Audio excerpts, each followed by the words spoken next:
या प्रॉपर्टीवर जेवढा तुझ्या वडिलांचा हक्क आहे ना, तेवढाच हक्क माझ्या नवऱ्याचाही आहे. तुला मान्य नसेल तर तसं सांग, आपण कोर्टात जाऊ आणि प्रॉपर्टीची 50-50% वाटणी करू. घर तोडायची भाषा करू नका प्लीज. हो ना? मग या घरात मला आणि माझ्या मुलाला पूर्वीसारखा मान मिळायला हवा. मिळेल का तुम्हाला? मी बबली ताईंना नाही वाचवू शकलो. मी खूप प्रयत्न केला, पण तेवढ्यात त्यांनी डोहात उडी मारली. काय याचा अर्थ ते आता या जगात नाही? पण का केलं तिने असं? कशी शांत? तिच्याकरता मी आई बिराईकडे साकडं पण घातलं होतं की कशी? कसा जीव दिला तिने? मला एक गोष्ट सांगा, तिने जेव्हा जीव दिला तेव्हा तिच्या हातामध्ये बॅग होती, एक मोठी अशी सूटकेस? नाही, मी पाहिलं तेव्हा त्यांच्या हातात काहीच नव्हतं. ती जी बॅग घेऊन गेली होती त्या बॅग मध्ये दागिने, पैसे आणि मी सह्या केलेले प्रॉपर्टीचे पेपर्स होते. जर ते पेपर्स आता कोणाच्या हातात लागले तर खूप मोठा प्रॉब्लेम होईल आणि कोणीतरी त्याचा दुरुपयोग करू शकतो. लालनबाई, बाद झाला तुमचा पाहुणचार. 4 दिवस पाहुण्या म्हणून आलात आणि राहिलात ना, बाद झालं. आता माझ्या डोक्यात काय मिळाय वाटणारात? उचला तिब्याकडे निघा इकडनं. माझं नाव वापरलं तर मग सगळं भिंगच फुटेल.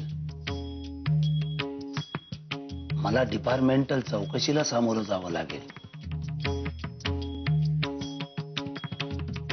पण हे पेपर्स योग्य माणसाच्या हाती दिले तर? असं नका करू. अहो मी आश्रित आहे तुमची. मला हा कळलं तुमच्या मोहितांच्या परंपरेला शोभून दिसतं का? आमची परंपरा तुम्ही आम्हाला शिकवू नका. पण नाही हो कामिनीबाई, मला नका. मला माझ्या दया करा, मला नका हाकलो. ठीक आहे, ठीक आहे.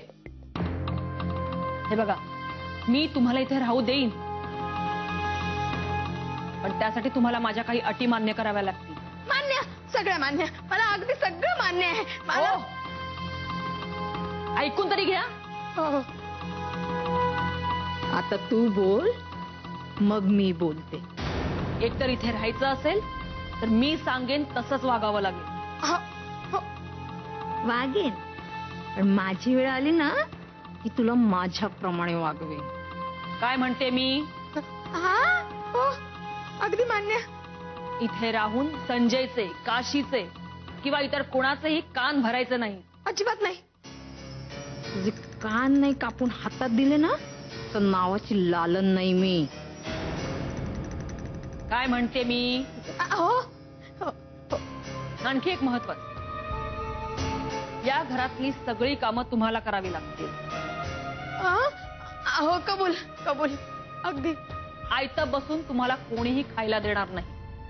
एकदा काय सगळं माझं झालं ना की मी तुला कामावर पण ठेवणार नाही ग. कळतंय ना मी काय बोलते ते? मान्य मान्य मान्य. काशी, आपल्याला माफ कर. आपण माहिती, आपण तशी खूप वाईट वागलो, पण आपल्याला पश्चाताप आहे. पण आपल्याला मरायचं नाही. पण तू या बबलीसाठी जीवनदान मागून खूप मोठी चूक करतेस. बबलीच्या चुकीची शिक्षा मृत्यूदंड हीच आहे. तिला जीवनदान मिळू शकत नाही. पण जर मी बबलीला वाचवलं तर तिच्या पोटात असलेल्या भयंकर विषाचे परिणाम तुझ्यावर आणि तुझ्या मुलावर होतील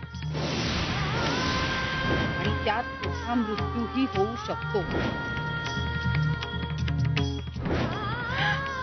आपण मरायला तयार.